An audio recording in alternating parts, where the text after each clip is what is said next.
call this meeting of the Student Services Committee of the Waukesha Board of Education to order. First up is verification that the meeting was properly posted. Excellent, thank you. Next up is opportunity for public comment. Everybody signed up? No. No. All right, moving on. Our action items. First is motion to approve minutes as presented. This is for a motion. Is there a second? Second. Yeah. Any discussion on the minutes? All those in favor say aye. Aye. Opposed? 5-0. I abstain. So 4-0-1. Next up under the action item is the merit pilot program approval. Okay, so we have John Revere and Jerry with us, and I'll ask them if they'll come up here and sit in the hot seats. I'll bring you.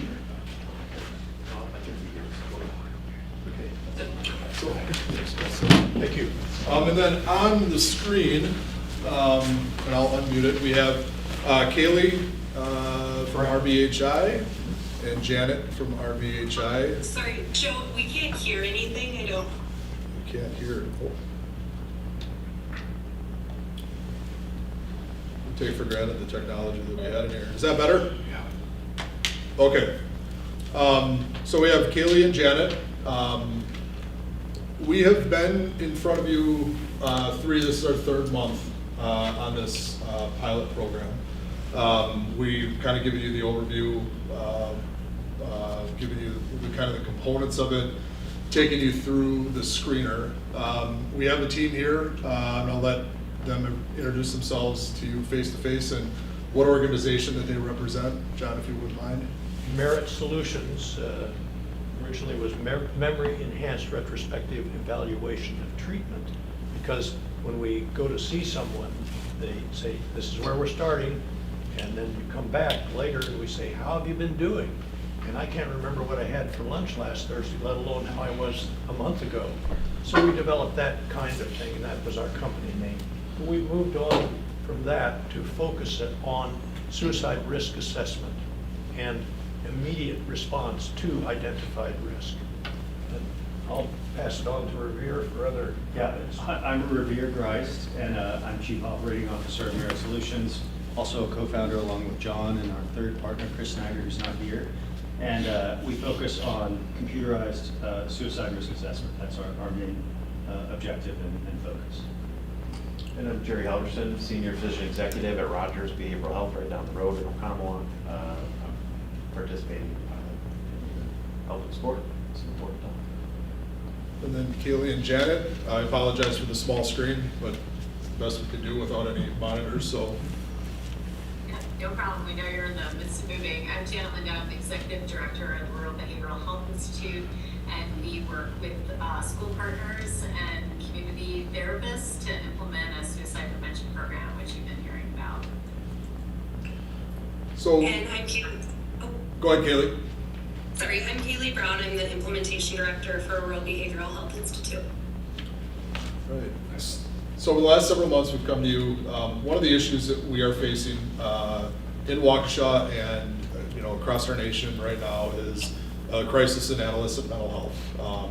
We see it in anxiety, depression, suicidality, and substance abuse. So going back several months, the individuals that are here began a discussion around like what would this look like if we brought it to Wisconsin, brought it to Waukesha. The folks at RBHI have done an excellent job over the last several years of putting this in place in Montana schools.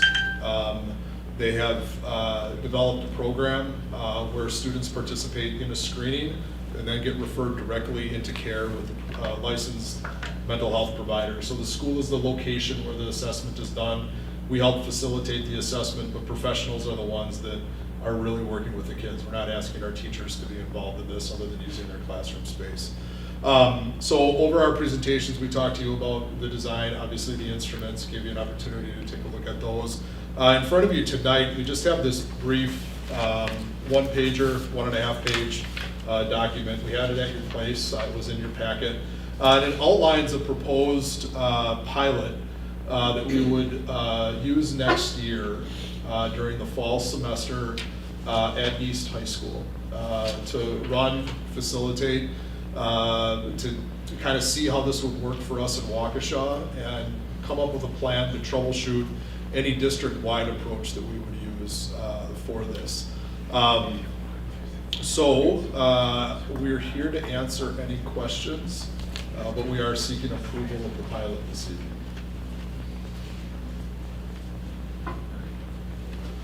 Discussion? Do we have a cost and a funding source? So for the pilot, right now, all of the groups that are here are gonna donate their services for the pilot. We have a cost that Merritt gave us, it's $6 per student who participates in the screener per year. And this would be done grades 6 to 12, where we have approximately 4,000 students in the district. So if we had 100% participation, it would be $24,000 to do the survey. We are gonna take an opt-in approach to it. And at our prior presentations, we shared that we could predict to have about a 40% participation rate. So, somewhere in the $12,000 neighborhood. Mark Leonard, who's here with us tonight, he has written again for the state mental health grant. It's a $75,000 grant. Those monies would be dedicated to implementing and running this program next school year. And, sorry, point out that the charge in Montana is for use of the screener, but it can be used twice as it usually is. So it goes down to $3 per, and it can be used more often for the children who are really having difficulty to follow their progress across time. It's one per year, $6. Yeah, and I did want to add, so we're more than willing to donate our time for the pilot. And then cost for implementation depends on what's needed. So it's a minimum charge of $2,500, and that gets you 10 to 15 hours of direct support from us for implementing. And if you don't need that, then there's no charge, and we're happy to let you do it as you see fit. And then the only other charge would be having therapists there working with the kids with recent suicidality. So that's to be determined depending on the therapists that are available. That's why we asked Jerry to be with us tonight from Rogers, partnering with Rogers to have on-site therapists. And when we had some of our planning meetings, you had mentioned that we had the ability to do direct insurance billing for the mental health provider. But we also then, with that mental health grant, would have the money on site if a student didn't have the funds to cover that screening, that first intake meeting with a provider. Is that grant get secured already? Next year's grant has not been secured, but we have grant monies in place this year that can carry over into the following year.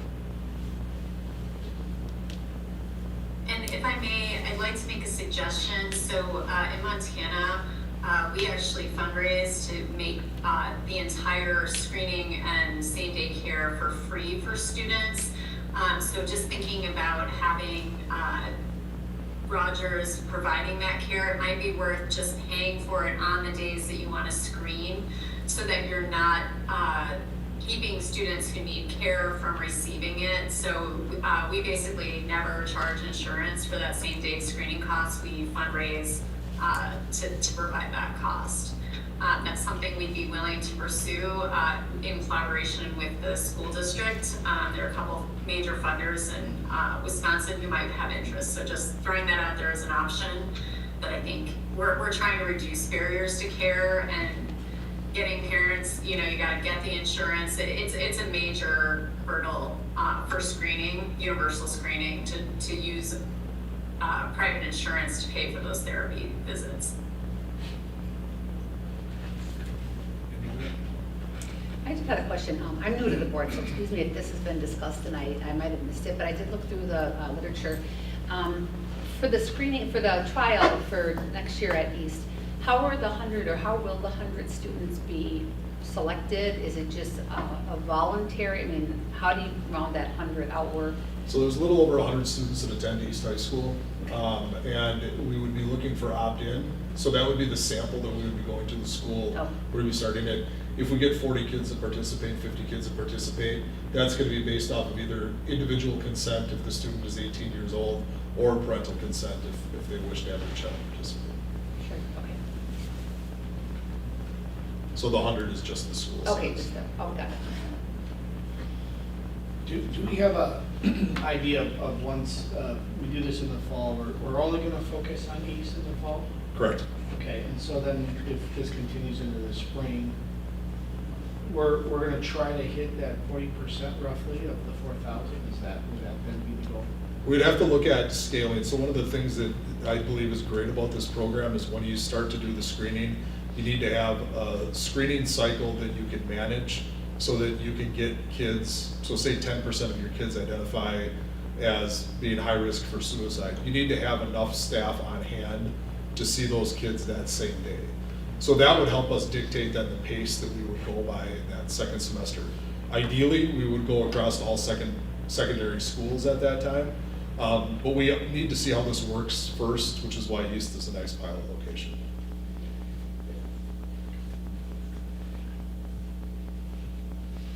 Any other discussion? Mr. Webb?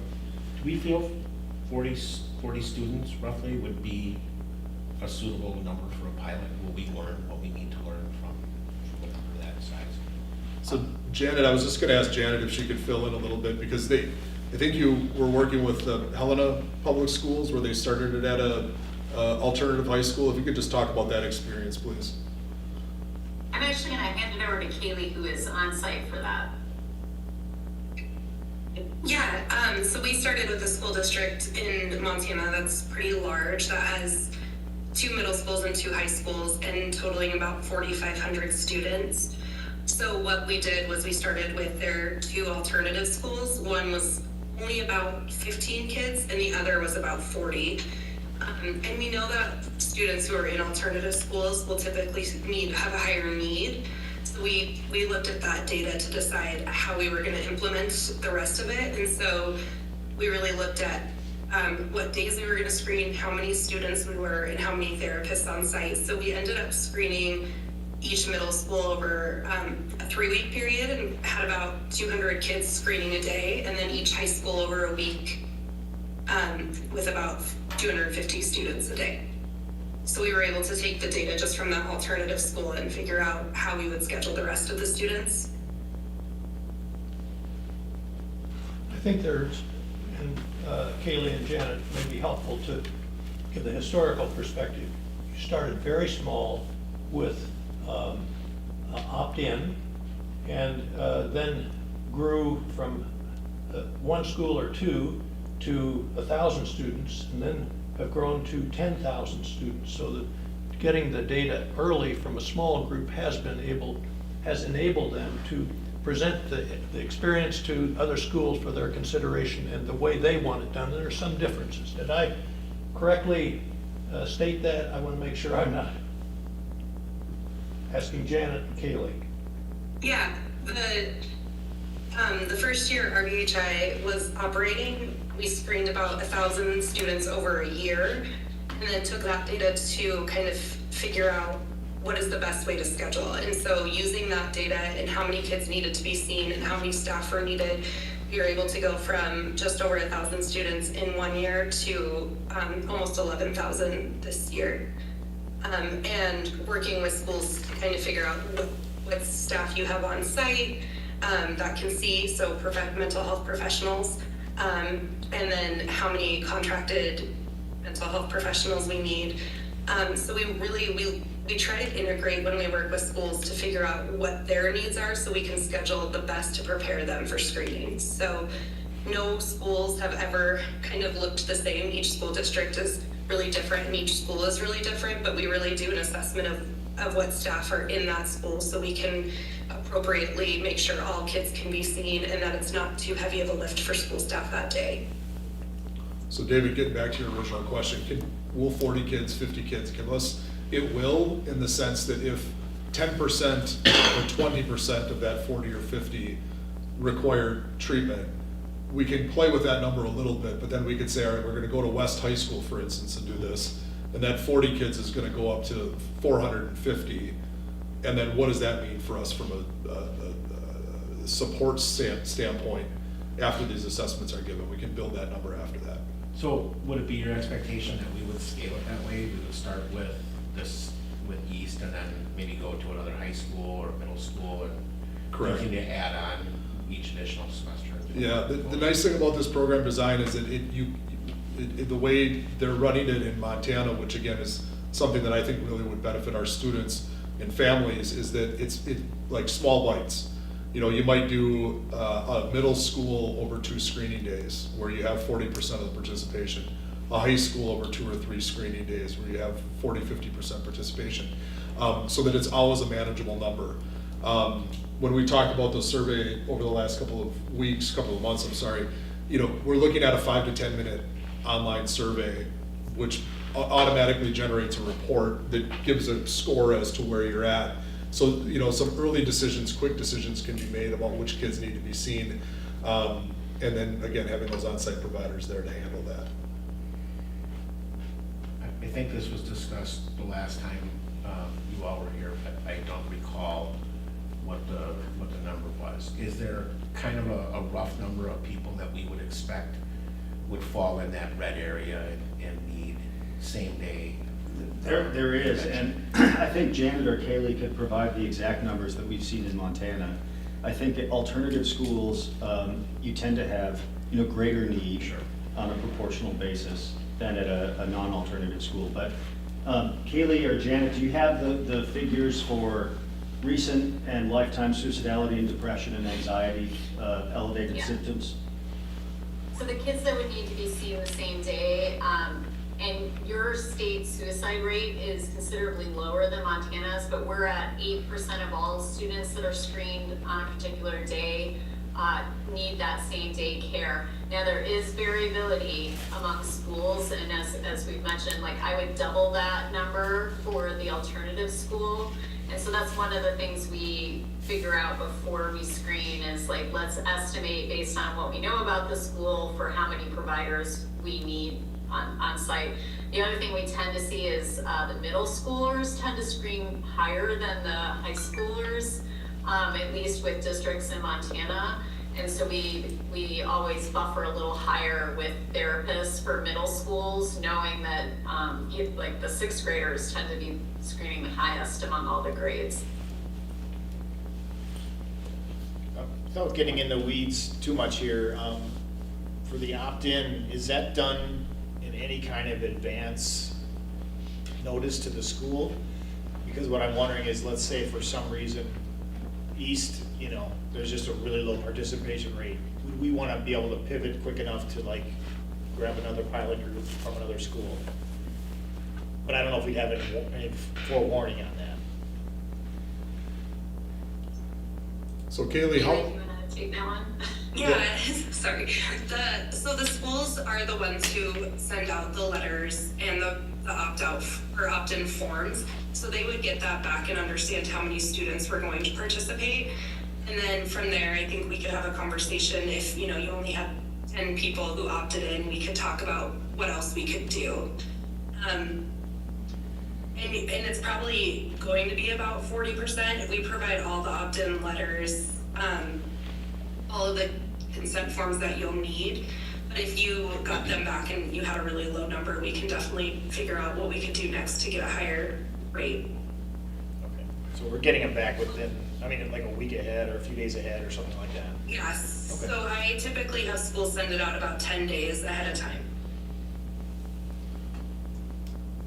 And just one thing to consider, so if the recruitment rate is low, because parents just didn't get things back, if you are wanting to pilot in a second school, we'll just have to make sure that we have the staff in place at that, you know, whichever other school you'd like to pilot in. So it's, you know, we need a person on location that can go and identify kids that have reported recent suicidality. So it's just, it's totally doable, but just, it would require a little bit extra planning, but again, very fine with us. Yeah, we might not want to, I'm just wondering. Yeah, I had a question. So when it comes to parental consent, like from the perspective of the parent, what kind of information, I don't know who can speak to this, but what kind of information will they be provided? Is it just a consent form or like just a sheet with information? Will they have any access to like a website where they can maybe do a little deeper dive to make an informed decision? What, I guess, from their perspective, what will they receive to be able to feel like they could give consent, you know, well-educatedly? So the consent forms and letters that we do have are pretty detailed. They're about 4 or 5 pages that have all the information about what we're screening for, why we're screening for it, and as well as talking about the validation of these screeners and what the next steps are. So if your child screens high, here's what we will do. Here's the information you'll be provided. Our website has a whole section for parents where they can ask, like, look up any questions. And then, of course, if my time is there, schools have had parents, you know, have me call parents and talk to them if there's a parent who's really on the fence. We really want parents to be a part of this because we know that people heal and get better if the whole family is involved. And so we never want to shy away from a parent who has a question. And so schools, I can talk through the school to help them understand. I can talk to a parent directly, but the forms that we give are really detailed on why we're doing it and just all the information that they could probably process about what the screener is and all the validation for it and next steps. Yeah, that's good to know, because like I know a lot of parents could be a little taken aback by something like this. So the more knowledge they have, the more it's explained, the better. So I'm glad to hear that. Yeah. And we talk to parents that when their child screens, if they screen high, the school will call them before they meet with anyone and let them know, make sure that it's okay that they meet with someone, and then after they meet with them, the school calls again. Also, the summaries that the providers do are designed to go back to parents. We try to give them every piece of information possible to help them make good decisions for their child. Great, thank you. Can you just quickly And talk? there are also demos available for parents. They can go through the screener themselves, because as Kaylee was saying, like, we want parents to be informed of what their child is experiencing.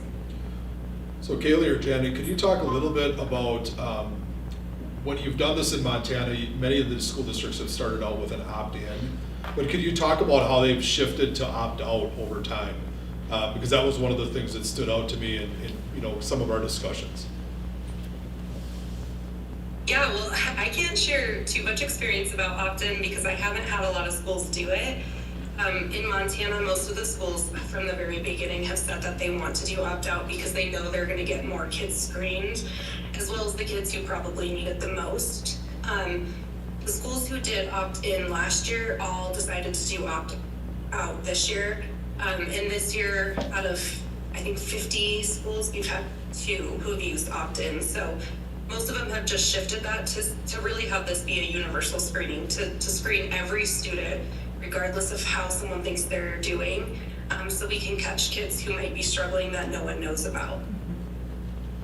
And I'll just go back, I was 2 years ago when we were doing small pilots of this with a couple of school districts. Both school districts were using opt-in, and they had between 25 and 40% participation rate. And once parents were comfortable with the concept of this, they moved the next school year to using opt-out, and they have had zero, as far as we know, they have not had any blowback from parents once they switched to opt-out. Yeah. Oh, sorry. No, you're good. Okay. So this is an interesting thing that I'm thinking through. Generally speaking, I tend not to be a fan of opt-outs. I tend to want the parents to make an affirmative decision. But in this particular case, and as I recall from the presentation, this screening tool tends to identify a lot of these students who have not been identified through other screening processes before. I'm not sure how I feel about the opt-in versus the opt-out, but I am curious as to why we're choosing to go opt-in for the pilot in this instance. What was the thought behind that? So just, again, I think going back to your original, how you started, making sure the parents have full understanding of what their kids are getting into, and then not not using that passive consent that comes along with opt-out. Ideally, as an educator, I would want to start with this as an opt-out process. As a parent, I can certainly understand the need to say, we're gonna get this going, it's new, we understand that these are sensitive topics for families, we wanna ask you if your child can participate first. The experience that they're having in Montana though, where either they're starting opt-out or they're shifting to opt-out in a very short period of time, I think by doing the pilot this way, it can give the board and the administration a semester to say, hey, we did opt in, we had a low participation rate, we know we have kids out there who have needs, we want to continue this as a full launch second semester, and we're going to shift that to opt-out. I mean, the language is very simple to change, the process is a minor adjustment on our end from an implementation standpoint. But one of the things that John and Revere and Kaylee and Janet have shared is that in every one of the screenings that they've done, they have identified a kid who nobody would have assumed was struggling with anything. Top of the class, captain of the team, participating in all the clubs, that has come forward through this, and that they're able then to quickly get help. And that is the ultimate goal of a program like this, is to get kids the help that they need. Do we intend to include the substance and alcohol piece as well, which I see listed as optional? Yes. Merit is still we're just getting done with the developmental phase of the screening. But yes, I believe the substance abuse would be an important component, particularly in the pilot, to give us information as to what we wanted to do down the road. Yeah, and just to clarify, we have been doing the screenings with RVHI using a platform called Qualtrics, which you may have heard of. We don't have any protected health information in our system, so students log in with student ID codes that the school provides to us beforehand, and which we upload into the system. We're changing now to a new system called MARS, Merit Assessment and Reporting System, which is a proprietary system we're building that we'll launch in the summer for use in the fall. And so that's the changeover. But we have CRAFT, which is the substance abuse assessment, built into the new MARS system as well, and that'll be available. And just a note on that, so if we're gonna start with an alternative high school, our recommendation would be to include the substance use, like an identifier, which is the CRAFT assessment, just because we're seeing pretty high substance misuse in populations that are attending alternative high schools, at least in Montana. So it would be another way to identify kids that need specific help. And just to add on to that, if the substance use is something that you don't want to use for other schools, it's optional to change it for other schools. So some places in Montana, they just use it for their high school and not their middle schools. So we can always change a screener based off what that school's need is. And we are seeing high rates of vaping in particular, marijuana in particular in Waukesha. So I believe that the substance abuse screener would be something we would want to continue to explore. And again, just a kind of high level overview of this, the school is the location where this is done. The only school staff per se that would be involved are school psych, social workers, and counselors. So our staff that has training and how to help and support students with mental health needs. The rest of the work then is going to be transitioned off to the licensed providers that we're going to have. So we're not going to be asking our teachers to do a mental health screening in class. We're not going to put this in their hands. That they're certainly caring individuals and they want the best for the kids. This just isn't their expertise. We have enough staff where we can build this in. We have key positions already in the district that can help support this. And with the partnership with RVHI and their help and their experience, this is something that I believe we could have a successful pilot and a successful implementation in next year. I just have one more question. So when a school moves in the direction of opt-out, and you can probably speak from experience, at that point, if it's an opt-out situation, how is it communicated to the community, to the school, to the parents, that this is an ongoing, this is going to be happening, how do they find that information? We would resend letters with the opt-out letter and form, and then a lot of schools have put it maybe on their social media, if that's something that schools use a lot, and just give them that information. So now, instead of you signing this that your child is going to participate, we're switching it.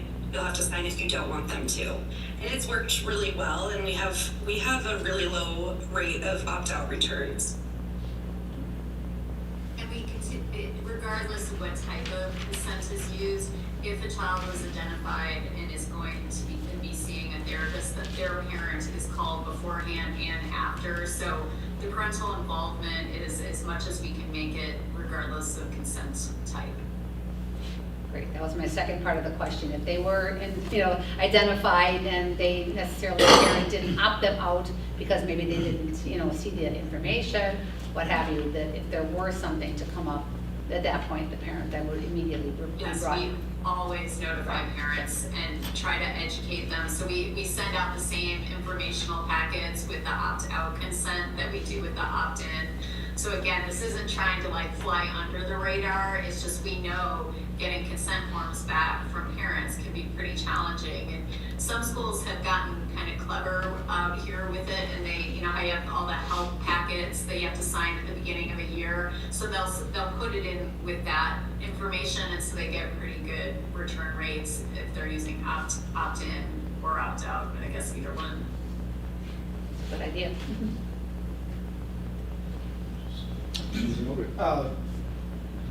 Once a student is identified as having an issue, do you ever get resistance from parents at that point that say, no, we don't want them to meet with someone, or they don't maybe see the severity of the issue? I mean, do you ever get part, or do you see that in your larger programs at all?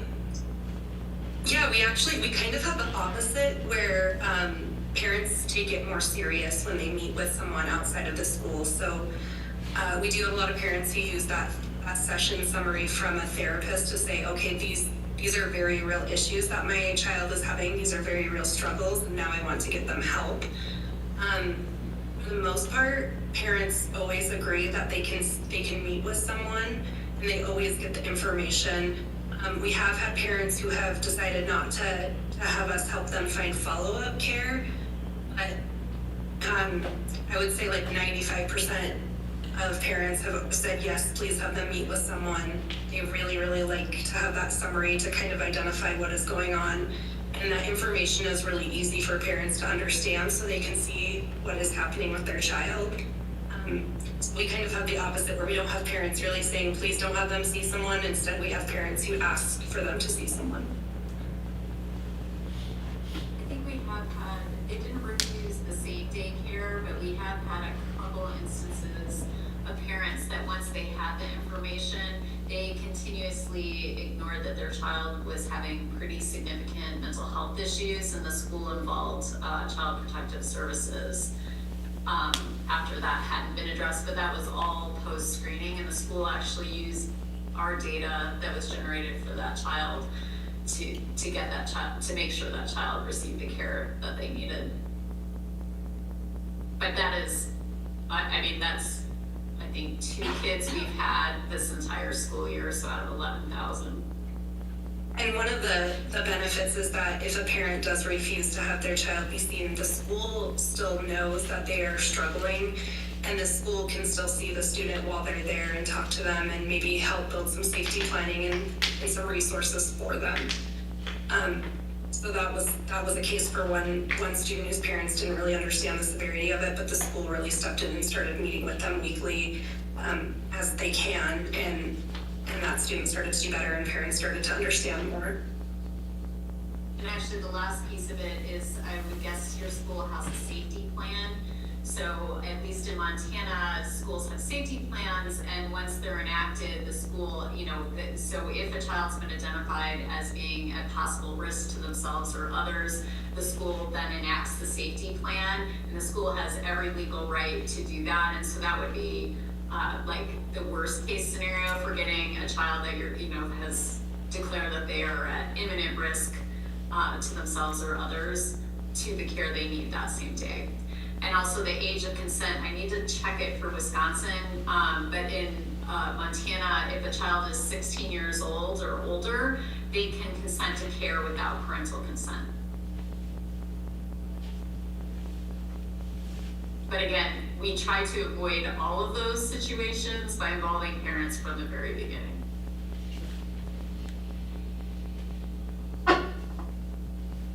Any other questions, any other discussion? So I guess I'd like to just understand a little bit better the case management piece.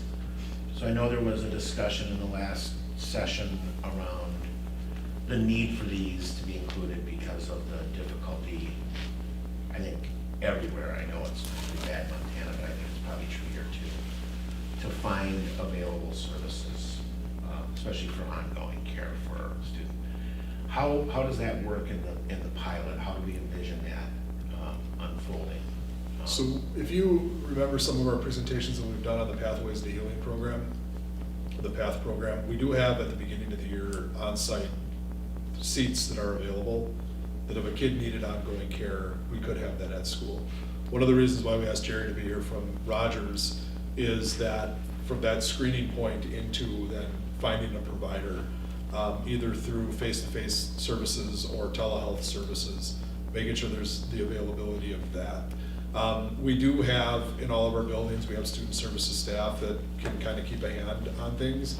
And we have it's mental health navigator, the term, right? We have a mental health navigator who works in our district to help families find resources. So we do have a number of people on hand who can help make that bridge.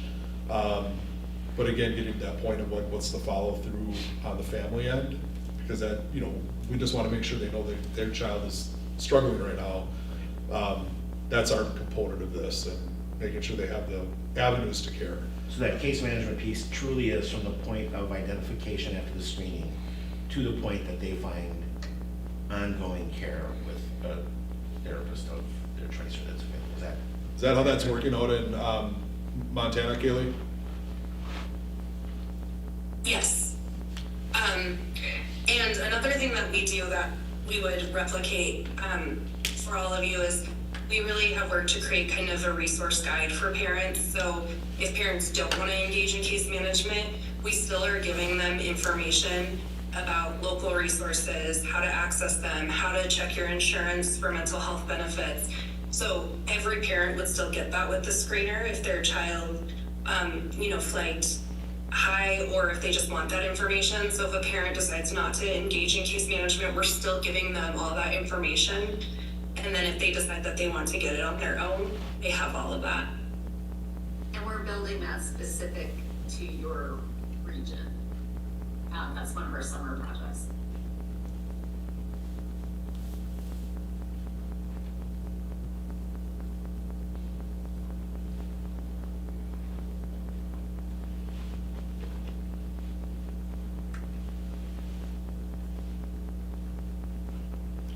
Anything else?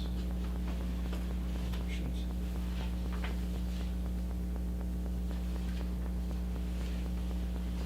Great, if no other discussion, we're looking for a motion.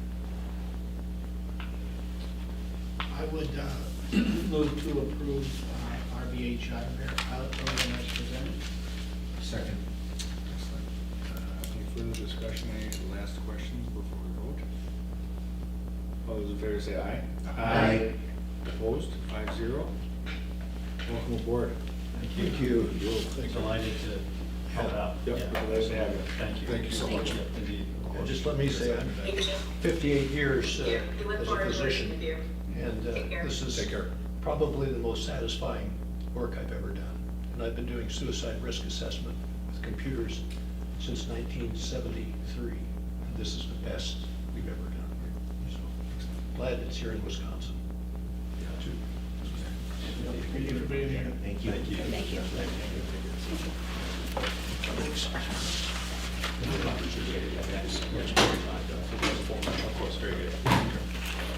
Thank you. Thank you. Take care. Very good, that concludes our action items. Next up is discussion information items. We have the ATOTA Pronounce that acronym. We usually just say AODA because, You dump it in tea. well, tea is It's not a tobacco. big one or anything. And to find a pack of cigarettes on a kid these days is pretty rare. Usually comes in a vaping format, so. The presentation is in front of you. We printed out the slide deck. And so we will go through that together. So thank you for letting us speak tonight. This is Jody Ebinger Bentley. She serves as our AODA coordinator for the district. She'll talk about some of her duties and responsibilities as we go through the presentation. And for those of you who may not know me, my name is Mark Lenner. I'm the Director of Student Services for the school district. So thank you very much. All right. So the purpose of our presentation tonight is to inform you about the history of AODA programming in the school district of Waukesha, to report on the successes and areas for growth that we see as we move through the work, and also to discuss plans for the future of AODA programming and support in the district. All right, so I just wanted to review a little bit, kind of just like the evolution of prevention services here in the district. This is my 6th year here, and I was hired on to be actually the social worker at East Alternative School, and also to be the AODA coordinator. I came from a school district that I actually was doing some prevention work, and I really enjoyed like the community collaboration, and so I kind of hopped aboard knowing that there was kind of a clean slate here in Waukesha. There were some kind of big events that happened around AODA prevention, but not a lot of like ongoing services or ongoing prevention. So when I started back in 2017, I was told to like, all right, here's some community coalitions, like go figure it out, you know? So it was exciting for me. That first year was a little slow, but I got connected with our Waukesha County Drug-Free Communities Coalition at that time and met numerous community partners, in which one of our strongest partners has been Elevate, who works out of Washington and Waukesha counties. And they have kind of like been with us every step of the way, helping us to kind of build different prevention programs and also involving some other organizations. So, and also the AODA coordinator's job is always to coordinate that youth risk behavior survey across the district and then present the results in a meaningful way as we went along. So we really just started to look at that data. We tried to really look at the kind of like the needs of our students, like kind of what offenses are we seeing in the district, and then looking at where our resources were. So by the next school year, 2018-19 school year, really kind of had solidified some partnerships with Elevate, and they helped bring in our Peers for Peers clubs, which I'm going to talk a little bit more about what exactly they do. We had some Too Good for Drugs, starting in our 2 of our middle schools that year, and really began searches for how do we intervene early with students that might have a drug or alcohol offense on school grounds. So, Could you explain what Too Good for Drugs is? oh, sure. And I'll get more into that too as we go along. But Too Good for Drugs is a universal prevention curriculum that is 10 lessons given. We started it in the middle schools. We kind of built, starting with 6th grade, built the following year 6th and 7th, and then the next year 6th, 7th, and 8th. It is actually provided by Elevate's health educators in our middle schools, the 3 large middle schools. And so we have shown really good results, and I promise I will Okay. get more into that later. Just want to kind of give that brief overview. So in 2019 school year, 2019-20, the Drug-Free Communities Coalition, the 10 years had ended, and so it was kind of like, we need to continue to collaborate. So what we decided to do is create a district-wide committee and invite some of those community partners that we had really been formed those relationships with to come to the district and have those conversations. So we still are meeting. We call it, I didn't have a catchy name, so it's the SDW, Substance Use Prevention Committee. We were meeting monthly up until this year. We went to quarterly just due to lots of other commitments, and also we're saturated right now as far as capacity with our prevention and early intervention services. So we could still continue to action plan, but we just really don't have capacity right now to build in a lot more services. We're really kind of up and running now with those services. So we've kind of built each year different things. Prime for Life is an early intervention program that we use after all students are referred who have a drug or alcohol violation on school grounds. I should say all secondary students. We did start with just high schools. Last year, we were able to add a separate middle school class because we don't want those kids mixing, right, between like a 6th grader and a 10th grader, probably not a great thing. So they have now a middle school focused class as well that they offer for us. And we have contracted with different agencies through the past years. And we did end up last year and this year with Elevate because really they cater to our needs the best, and they were very flexible in coming into the schools versus us having to have our families or kids get to Pewaukee to an office or so forth, which we know that those can be barriers.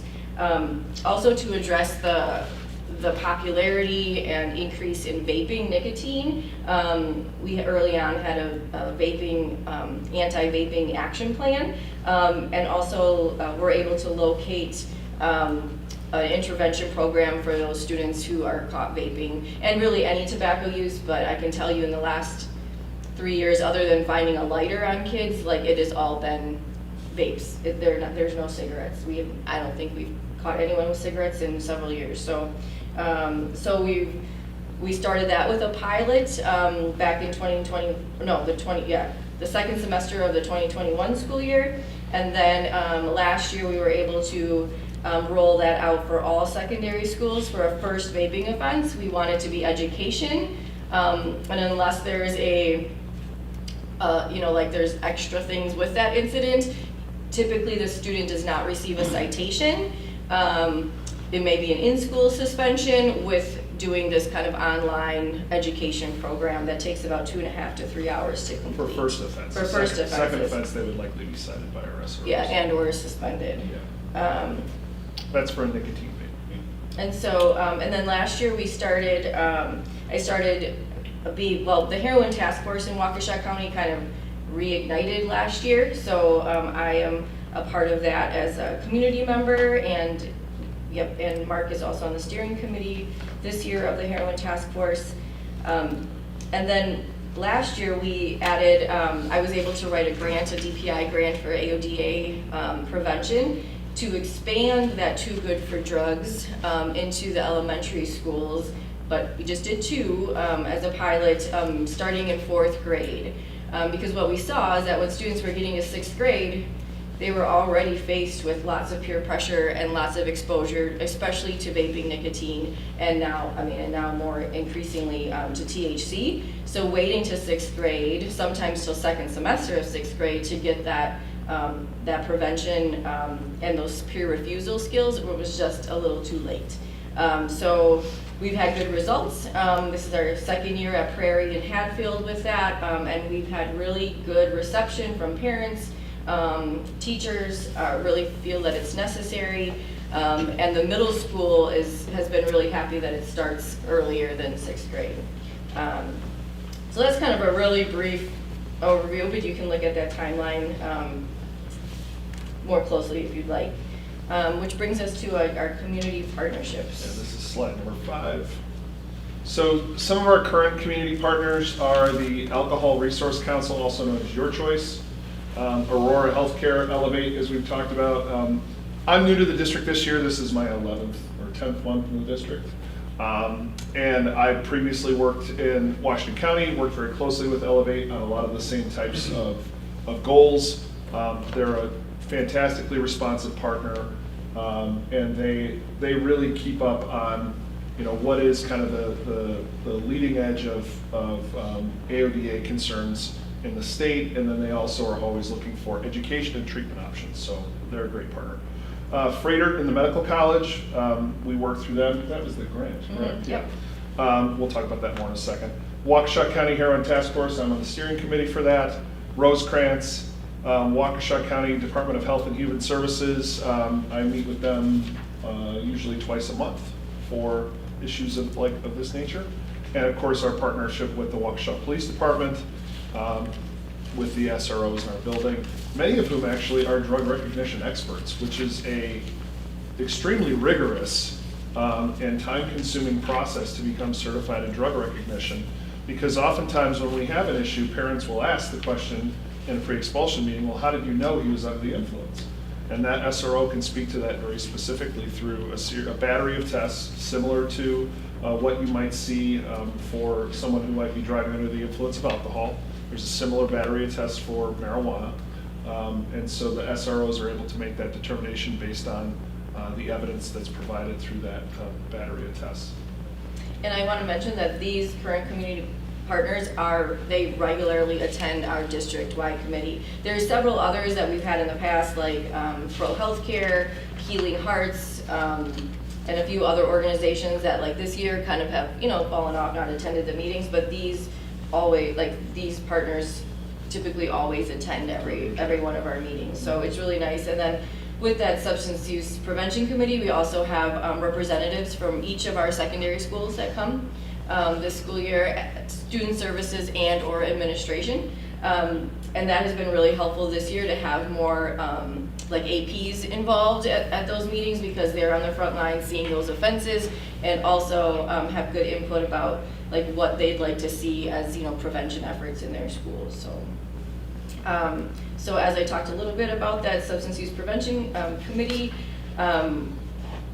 really like we went through this whole process of the strategic prevention framework, and went through evidence-based processes to figure out like what are our needs, where are our gaps, and we're continuously really studying that and like revisiting that, getting feedback from our committee members, looking at our data, not just our like discipline data, but also like the youth risk behavior data to see like changes.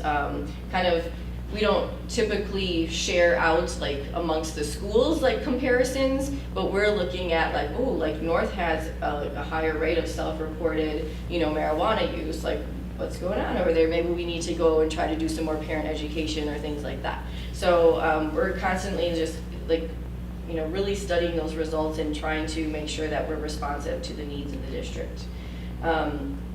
As Mark mentioned, we have some other coalition participation, and I was asked this year to represent the Heroin Task Force for the Alliance for Wisconsin Youth, which is a statewide alliance of different coalitions that are, for treatment and prevention of substance use. So that opens up some more funding sources for us as well. So that was quite an honor for me. Okay, as far as 22-23 advances, one of the great things that happened, and Jody did the legwork on this, was a great resource for the district. She wrote a grant from Frederick and the Medical College for a youth wake-up call presentation that was done at Waukesha North High School on March 8th. And this is one where they presented, they'll come in and they'll do a presentation that looks like a bedroom. And so there's a mock bedroom there, and then you are there as the parent looking through your child's belongings. And what is it that you're looking for of those red flags of drug use? Some of them are very simple, like if you have Visine, for example, if your student has Visine, you're like, they don't have any eye allergies, they don't wear contacts, what's going on? So that might be one. Obviously lighters, things like that, but also a toilet paper tube or a paper towel tube filled with fabric softener sheets. Why do they do that? Because if they're vaping in the house, especially in the wintertime, you don't want to crack a window open. You do it through the softener sheet so that the smell goes away. So it's that type of thing. Jody was instrumental in getting that funding, and she also helped to run the presentation. No, Jill Werner at North actually set that up for us. I had Prime for Life that night. Oh, all right. But unfortunately, and I'll be real, like unfortunately we did not have a good parent turnout, even though we advertised it to all middle and high school parents. We had 21 parents attend. So that was kind of disappointing. It's a little disappointing to like write that grant report, like and to show them like it's. So I think in the future we need to do more to get the word out, and we do have some some improvements in parent education coming up for next year that we're planning on. But it is really nice though that like we do have these community partners that are willing to step out and do that. As I mentioned before, our Peers for Peers clubs, they are really amazing, amazing groups of students at each of our traditional high schools.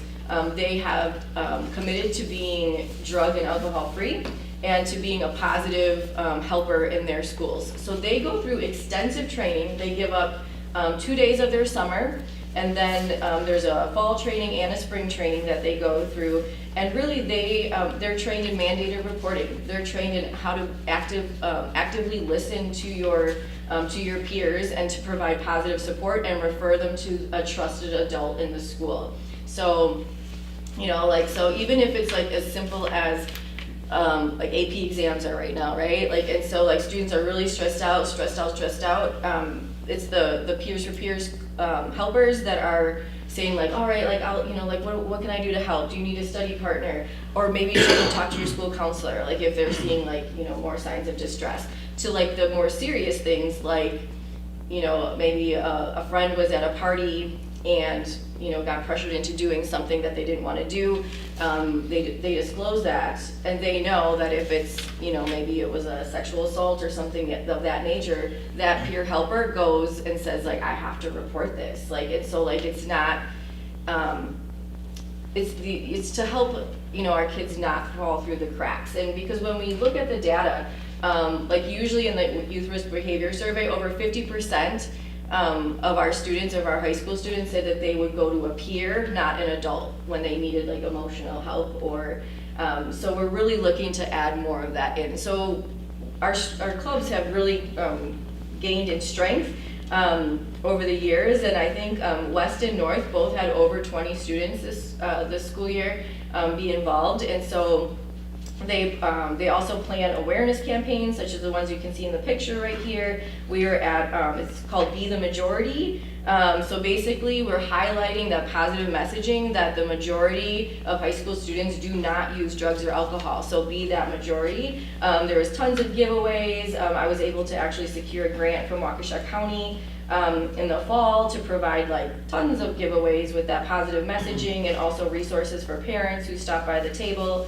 And it was fun. It was at a basketball game. The kids got to throw t-shirts out, you know, to the crowd and so forth. So that was a good event. We like to do at least one of those bigger awareness campaigns per year, and then each club will do it within their high school as well. And they also go around to the health classes to talk about positive, you know, like taking care of your mental health, and then also like during like the AODA unit, they might have them come in and talk about vaping and things like that. So they're educating their peers as well as being a positive influence in their school.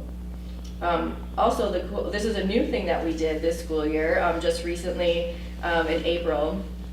The North High School Peers for Peers went over to Horning Middle School and did an escape room, like a mock escape room. It was called Escape the Vape. So Elevate had created this little like different clues and resources and little lock boxes, and so like for every question or maze or something that the middle school students got correct, they got to open up a lockbox with another code.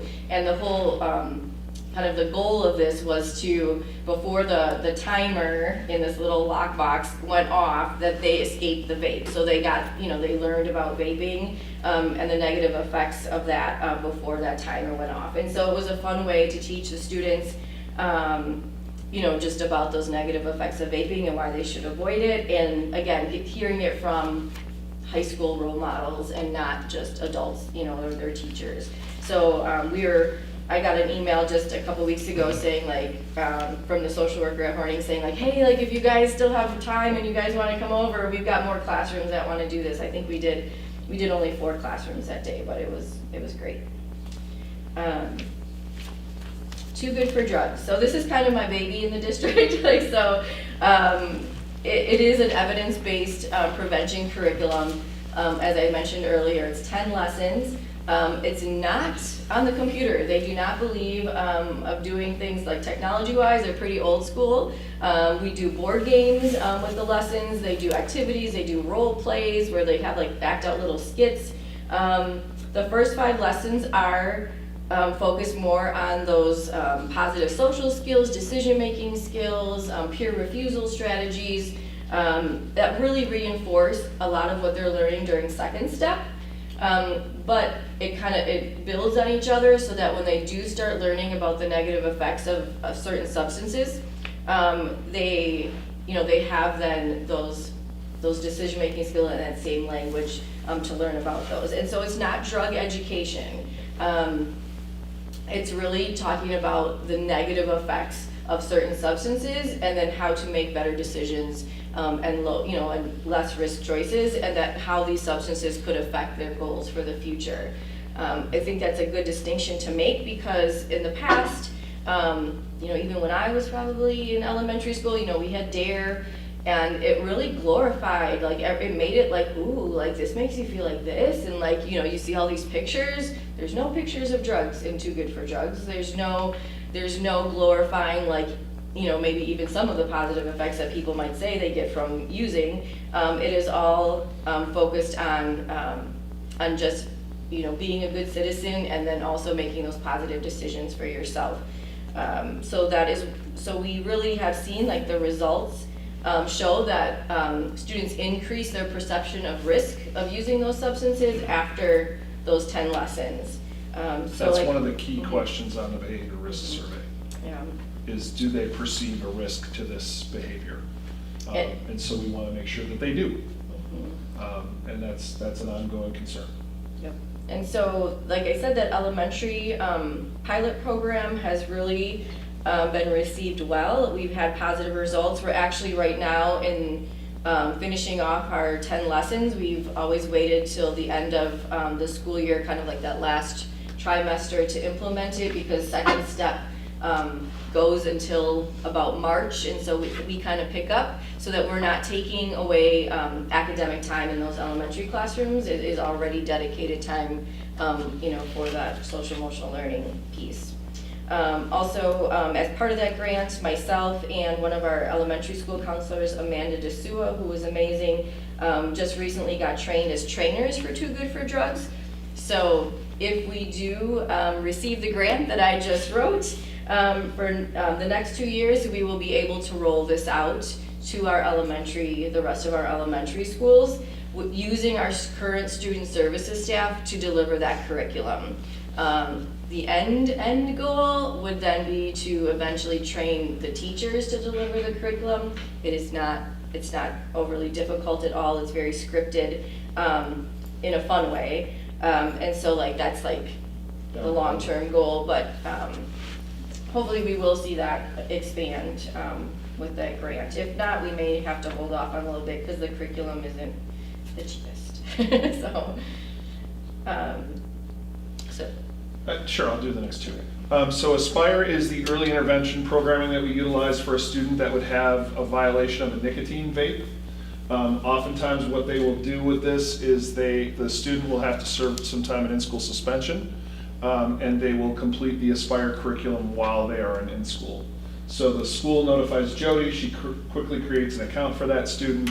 The student does it right there and then while they're waiting, or while they're spending their time in in-school suspension, along with doing other classwork as well. So this year we've had 79 students referred, we had 62 who have completed, and 17 who are currently in progress.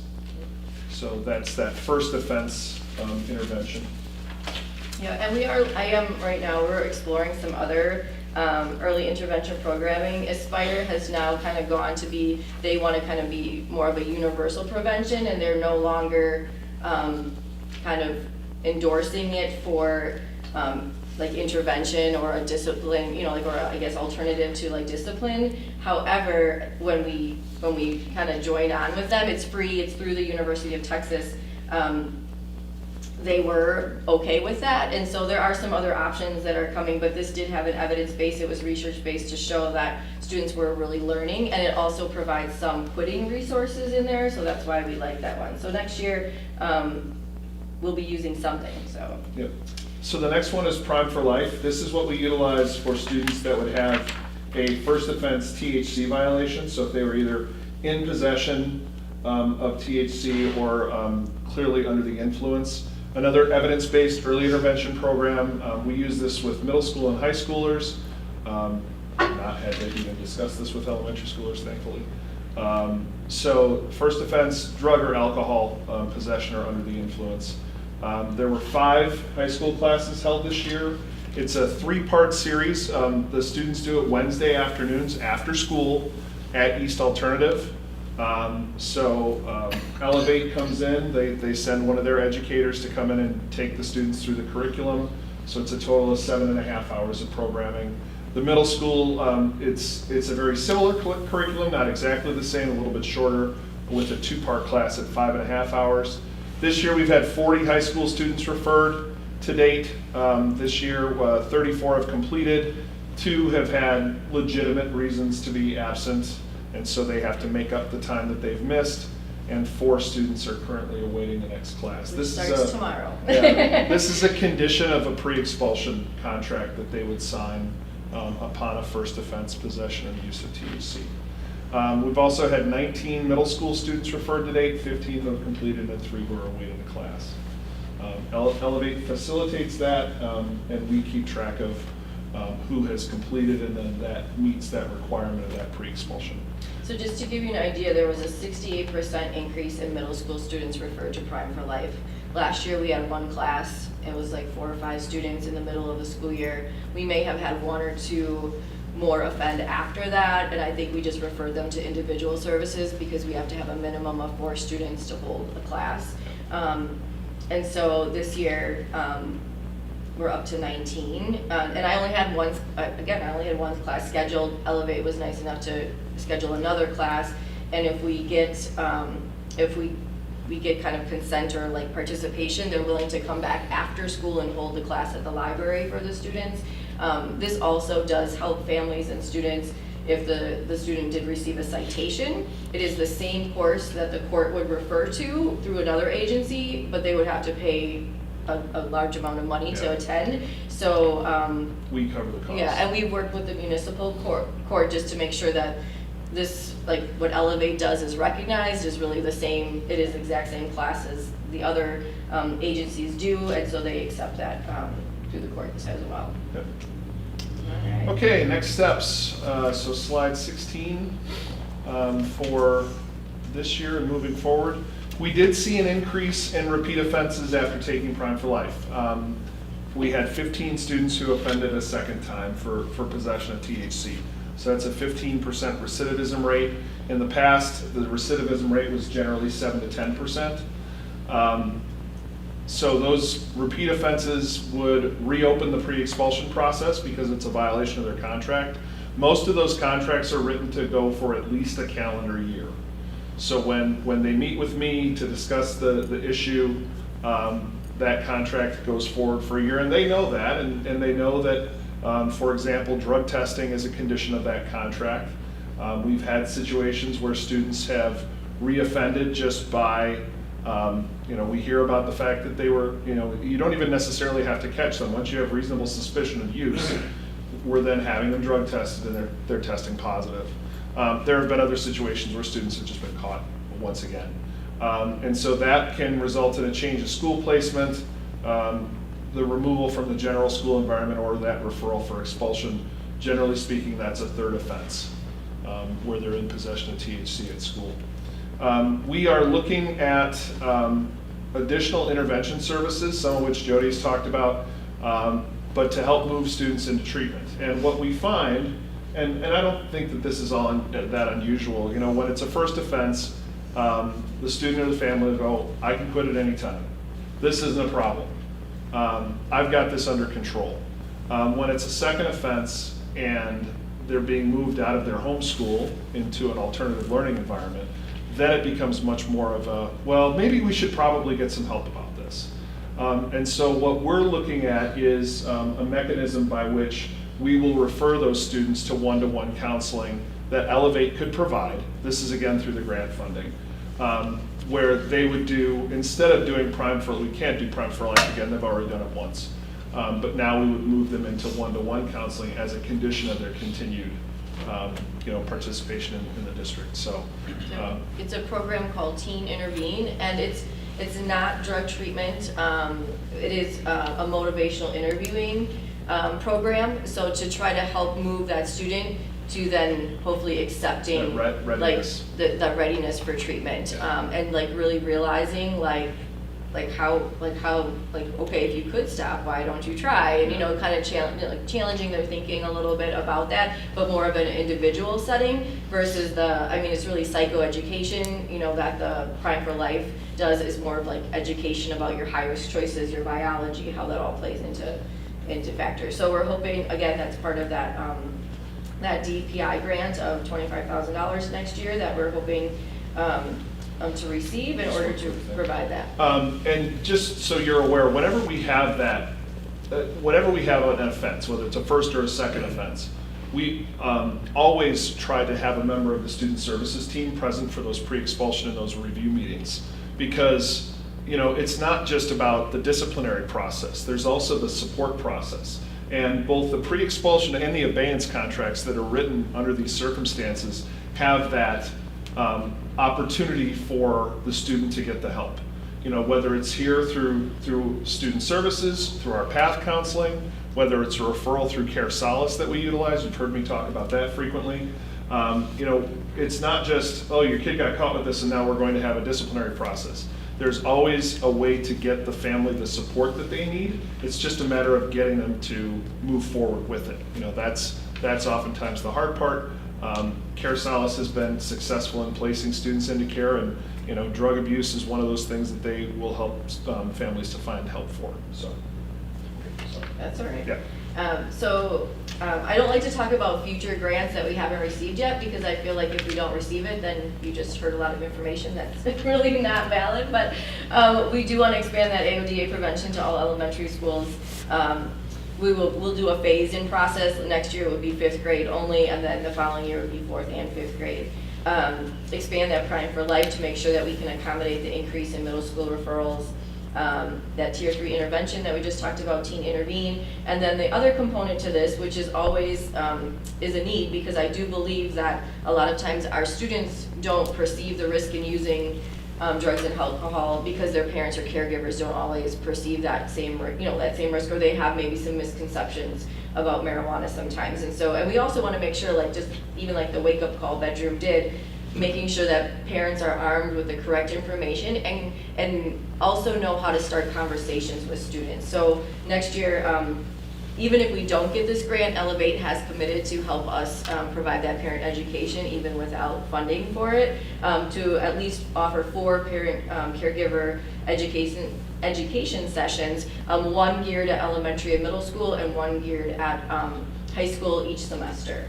So looking at, again, those drug trends, how to spot it, how to start those conversations early and often with your children, and then also making sure that those resources are available for our parents to access if they have concerns or if they just need to talk or don't know how to do it. Because what happens is, what I see is when students get past the point of just an experimentation and they're using regularly or they're getting caught more than once on school grounds, it is very hard to pull that student back from that. And so the earlier we can do, the more that we can prevent, the less we have to provide those intervention services. Then our last slide, we will continue to review those vaping education and intervention programs that we utilize. We will explore additional prevention and awareness options for our students, and we continue to train our staff in what to look for in terms of drug or alcohol abuse signs within students, but also, what are the latest trends in the types of vapes that are out there. What are students utilizing, what's being marketed to our students, unfortunately, and where they're getting it from. So that's an ongoing concern. Any questions? Thank you so much. Any questions? Yeah, so, I actually have just a couple. Can I first just clarify? I think I heard you say that in Prime for Life, you had 40 referred this year so High far? school. High school students. Oh, that's high school, okay. That's high So school. that 19 number was Oh. not the middle school share of total referrals? No, No. 2 separate, so Okay. 59 total, yeah. Yeah, and I think there might have even been another one today, Yeah, so yeah. that didn't make it in there. And then just a second question, and you may not know the answer, but I'm just, and maybe this isn't actually statistically significant, but you noted that you had that increase in offenses after taking Pride for Life this school year, after seeing it typically being that recidivism might be much lower. Do we have any idea what might be driving it? I do. Students are becoming addicted at an earlier age, and doing a better job of hiding it. And, you know, as far as what we're seeing in the area, I think I've mentioned this before, marijuana is a $39 billion a year industry. Legal marijuana is a $39 billion a year industry in the United States. In Illinois alone, in 2022, they sold $1.5 billion of legal marijuana. Of course, there's the illegal trade as well. Michigan has legalized recreational marijuana, and Minnesota will do so, I think, next week as their legislative session wraps up. So the availability is ubiquitous these days. Kids can order vapes on Snapchat. The dealers, and Instagram, the dealers will deliver it to them. You know, the price will be higher than if they were able to go and get it themselves. I think that's a big reason why. It's even when families are supportive, even when everybody does all the things the right way, it's just so easy to get. And so the message that we're sending is, you know, we want you to make good choices inside and outside of school, but at all costs, not here. That's what we hammer down, both from the preventative standpoint, but then also from the disciplinary standpoint once we have to have those meetings. I just got a question. Sure. For the Too Good for Drugs, I know you said that was, it has been in the middle schools for the last few years. Yes. And I think you mentioned that this past year was 2 elementary schools? Yes, the last year and this year. Okay. This is our second year in the elementary. Got it. Is it the same curriculum, or is it different? Yes. Is there a variation So so that they're not it's- getting the same thing? Yeah, they're not getting the same thing. It is developmentally appropriate. So like in 4th grade, we talk about like the core skills are the same, presented in like, you know, developmentally appropriate way, but then the substances in 4th grade is only over-the-counter and prescription medication safety, alcohol and nicotine. That's all they talk about as far as substances. In 5th grade, marijuana is added. 6th grade, I think it goes, 5th grade is very short about marijuana, the negative effects, and then in 6th grade, it's a little bit deeper with that. And then I think 7th and 8th do mention like some different street drugs, just, you know, the names of them and like the negative, yeah, like that doesn't get up yet. Like I don't even, like maybe 8th grade, like heroin. So yeah, developmentally appropriate, again, like we're not telling kids about everything, you know, the thing we have to do when we're trained is like we make sure that we like shut down personal conversations, right? Like, so personal stories, nope. Like, cause you know, the 4th graders like, my dad vapes, you know, like, no, we're not talking about your dad today. Yeah. We just want you to know, like, for children, and we really focus like on children and your developing brain, and how it affects your brain, and you know, the different things, and your decision making, and your future goals. And so that is what I really like about this program, that it is very developmentally appropriate, and you're not getting too much information for those little young minds. You're getting they're getting just enough to know that this is really not good for me, you know, especially as a kid. You mentioned something about the Too Good for Drugs being, the curriculum being costly, or that Well, because it's so tailored to? Because they're big kits. They're like these big kits, and they have like lots of game pieces and posters, because they don't, and I even checked with our trainer when we went to the training this last month, like, can we get something digital that just would be like a little easier and less clunky? So it is. So when I priced it out for this grant, the curriculum for all of our elementary schools for each projected 4th and 5th grade classroom next year, it was going to be about 20 grand. So like, to me, that's costly because this grant's only $25,000 total, and we want to do some different things. So, you know, could we find the money? I don't, you know, that's not my department. So like, but I mean, this grant because we would have $25,000 the next 2 years if received. Well, it will definitely cover the cost of the Too Good for Drugs, that the other additional tier 3 interventions and those parent education classes, so. Just another question. Sure. So when when the program is implemented during the school day, Mhm. which subject, is it infused or, because obviously minutes are being Yep. taken to do this, which subjects seem to be? So in the elementary, we take it out of their like second step time, so like that social emotional learning time.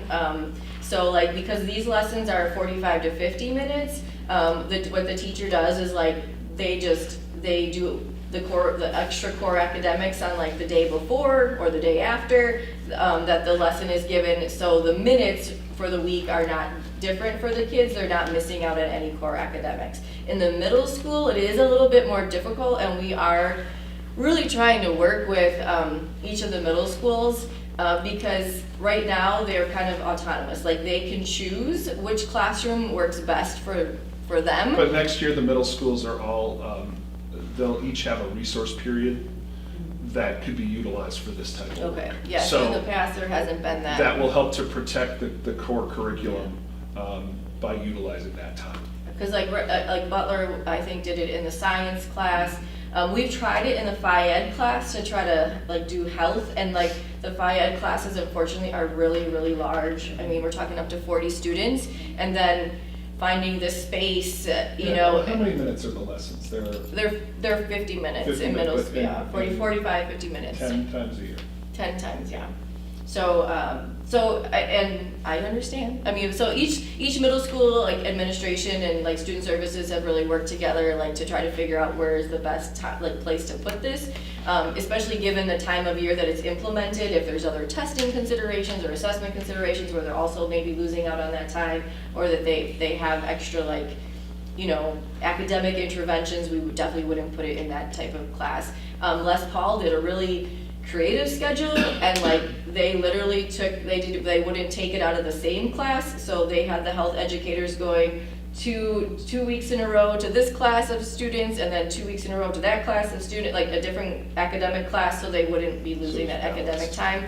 But we really are looking at trying to figure out, especially with the new, there's a new health curriculum for middle schools, looking at really kind of trying to infuse it during that time, because it really fits better with health and wellness kind of issues. Yeah, I thought the rotation would make a lot of sense, so that the same core, because I am familiar with Butler, I was teaching at Butler when the Too Good for Drugs was happening, and I do remember it was during the science block, and I often wondered about that, the minutes, I don't want to say lost, but let's say lost. The science minutes that are lost, it would make sense to rotate something like that, so that there are different, so that the same content area is not, feeling, right, so it makes sense. I like what Les Paul did. Yeah, it was a little challenging for our health educators, and then to make, for them to build those relationships with those groups of students, because, they fluctuated a little bit, but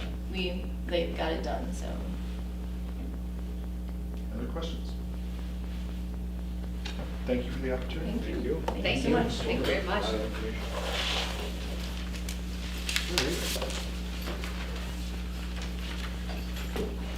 That concludes our discussion information item. Next up will be recommendations for future meetings. Does anybody have anything that would be interesting? Yes. Yeah, and I think this is the right committee for this, but if not, we certainly can look elsewhere. I would be interested in getting some, I don't know, maybe some feasibility information from student services around conducting like enrollment surveys. And I'm particularly interested in surveys focused on students who are residents of our district, who open enroll out or choose to go to charter or parochial schools, and get an understanding of what's driving that decision making. And conversely, because I've noticed especially in the last year, I think we saw a pretty sharp increase in open enroll in, particularly at a few of our elementary schools. I think it was up generally overall, but I'd like to know what's driving those increases in open enrollment into our schools. And In or and out? yeah, so for the out, so for the out, I'd like to know for the students Yep. that live within our attendance Yep. boundaries. Why are they leaving? Right. And there are some districts in particular where I really would like to understand better. Kettle Moraine is one where despite our decrease in enrollment overall and the number of attendance area students that reside in the district, Right. we're continuing to see an increase year over year of students that are open enrolling into Kettle Moraine. I would expect those numbers to be somewhat similar if there wasn't really something that was driving that increase, right? And then I really would like to understand why does there seem to be an increase in students coming in, especially at that elementary level? And what's driving this, of course, is, you know, we talk all the time about the revenue loss, but I'd like to see us start focusing more on how do we protect revenue and how do we drive revenue gain. I think number one, it's trying to figure out how to keep more of our students that resided in the district here. In order to know that, how to do that, we need to understand why they're leaving. But there's also the marketing to students outside of the district. I live, some of you know this, I live like in the most far northwest corner of the district. And I get stuff from KM and Pewaukee, glossy, high product, or, you know, high-end marketing materials telling me why I should consider, and I don't, maybe we do some of that, but if we don't, maybe we should, and maybe getting some understanding of why students may be getting drawn here will help us understand how we can draw them. So, but I don't know how difficult putting those surveys together would be, and how much access to the information what people we need to survey to get that. We did a work session on that. We have surveyed twice in the past, OE out. But we have historical survey information. I'd have to go back and try to dig into where it was. We haven't done that since COVID. Oftentimes we were looking for like drivers at the last time we did the referendum, we wanted to get some feedback from all, and that was a good time for us to do it. Yeah, I just feel like the landscape has changed so much, just even in the last, well, since COVID, right? I mean, we've now got these charter schools, we've got, you know, Mill Creek Academy that's coming in. Yep.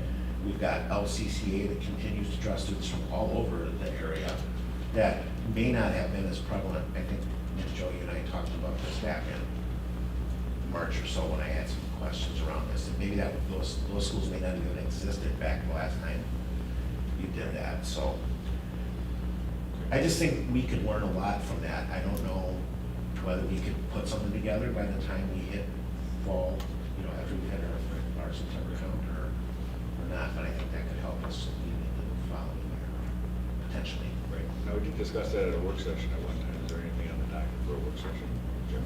Not right now. Because we had talked about increasing enrollment to increase revenue when we had our budget discussions. Yeah, we have no workshops currently scheduled, but that doesn't mean. Right, no, oh, for sure, for sure. I know we were talking about continuing those discussions. So, you got the gist of that. Got it, taking a note down right now. Any other ideas for future? Anybody? All right, well, if you do, email Joe and I, for at least a little while. This is it And for then- me, man. Gotta go to Jen. Yes, then we want to.